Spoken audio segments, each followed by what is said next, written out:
Wednesday, May 6th. The time keeps flying by. All right. Here we go. Warm up. Check it out. It's on Zoom. You know the drill. For our work today, all right, what we're doing is 4 sets, 45 seconds of work, 15 seconds of rest. We're going with our left leg, 3 directional, basically single leg squat. So I need to grab a quick toy to show you guys.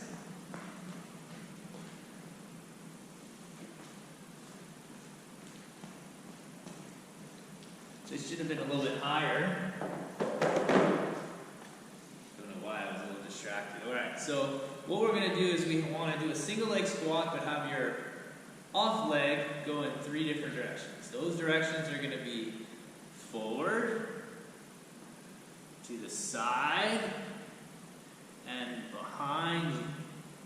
And you're going to repeat forward, side, behind. Now you can do this off a chair, okay? In fact, the higher up you are, the less effort it's going to take to kind of hold your leg up in the air. We see that as making people successful in the one-legged squat. So again, a lot of stability is going to be required on that knee and hip. So we see this more as sort of prehab work, right? We want to see a lot of quality movement. Don't rush through it. You might find a huge imbalance from side to side. So maybe that one side, you might even think it's your dominant side, and maybe that side is a lot harder for you to stay in balance.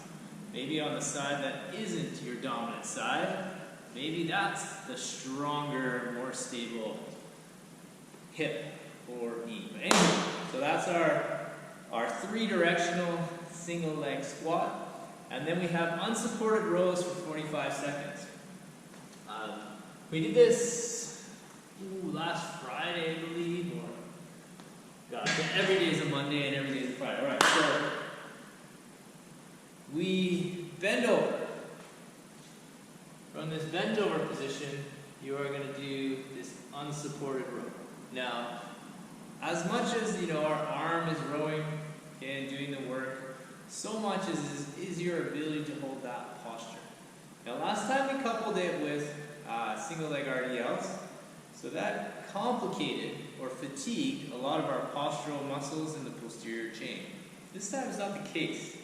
And this time, we're going to allow you to switch arms however much you need to throughout that 45 seconds. But you've got to be really diligent in tipping over, furthermore, keeping your shoulders back, rowing nice and controlled, getting the elbow behind, not starting here, going back, straight down, and so that would be our supported row. Our workout today, we're going to do 3-minute MRAPs with a 1-minute rest in between. Each 3 minutes, so is just one single movement. So for the one single movement, the first one is starting with a no jump burpee. So the no jump burpee, what we want to do is drop down, up, up. My hips still come through each rep. A lot of the times if we were doing a jumping, we would see here, okay, we want you to fully extend that hip per rep. You can do that for 3 minutes straight. So for those that did Austin Sufferfest on Saturday, you had to do 160 burpees if you're fortunate enough to finish, which I think you guys all did. Okay, 3 minutes straight. If you're trying to go as fast as you can, in my opinion, is way harder than spreading out 160 burpees over, on average, let's say a 30-minute time limit. We want to see these be much faster. Okay, if you're there on the Saturday class and I coached you through it, I said, okay, your first set of burpees should be about the same speed as your last. In fact, your last should be faster because you're done. You should be chasing that finish line. If you are going the pace that you did your burpees on Saturday, something is horribly wrong. Okay, we need to see you start out pretty fast. Okay, maybe not lightning speed, maybe not like this is a 30-second AMRAP, but you need to go out fast, and you need to see your work capacity or your time to cycle through a burpee, slow down a bit, but you need to be chasing as many reps as you can. 3 minutes is up. Okay, 1 minute is going to seem like goes by in 10 seconds, as the 1 minute rest always does. And then you're going to get ready for part 2, which is our alternating squat, clean thruster.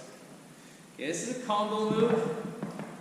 Right? I think sometimes we all seem to kind of forget the importance of each piece when we put exercises together.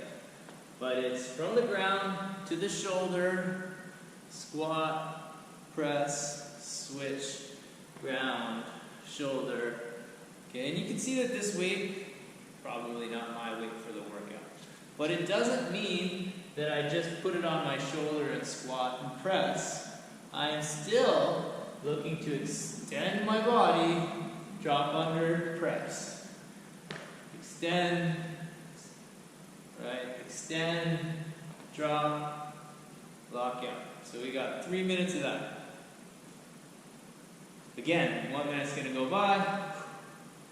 You know which, damn, that's a fast minute. Now we got a minute of devil's press, alternating each rep. So again, just one dumbbell.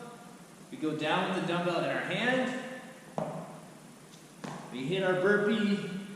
We go up, switch, down to the ground, burpee. Okay, so one of the things that is tough for me as a coach is,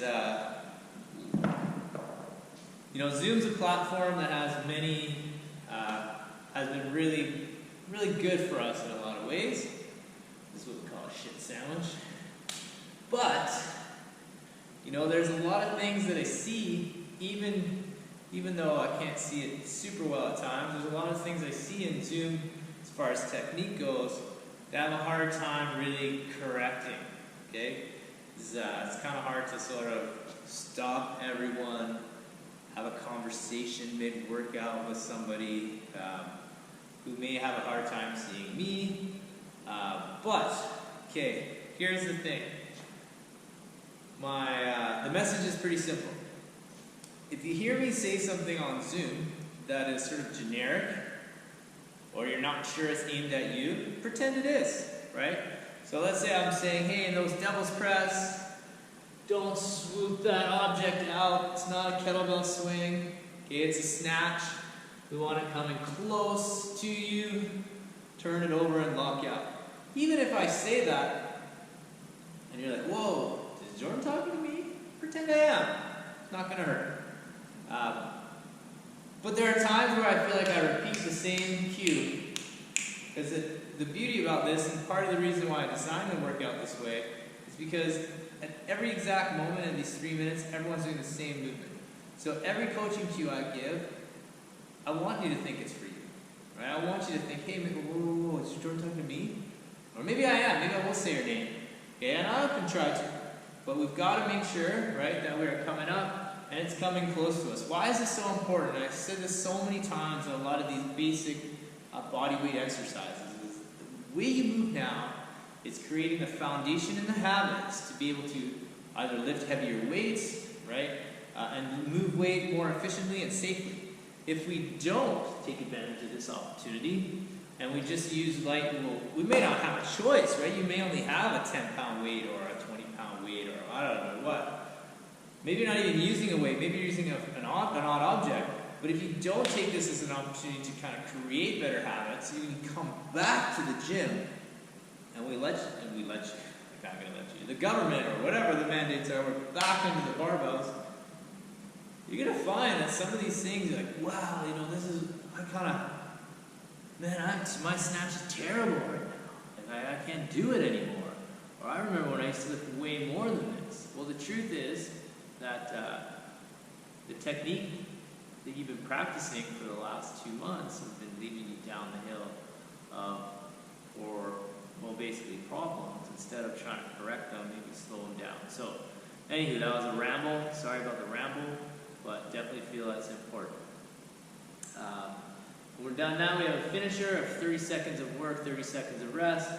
Hollow rock, reverse plank, and toe touches. So hollow rock, We're just going to hold that hollow rock position for 30 seconds as best we can. If we need to, one leg can come up, okay, one arm can come down. But instead of doing this, which isn't often that much work, with that lower back needs to be pressed into the floor. Number 2 is reverse plank.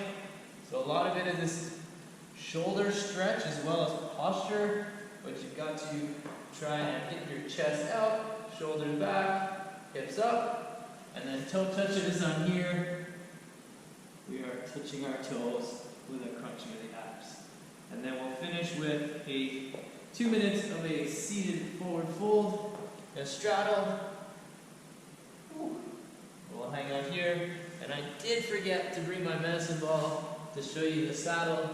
But we'll be here, right, and get something behind our back. And then we're looking to lean back, okay? So that is our workout for Wednesday. Sorry, I don't know how that video got so long.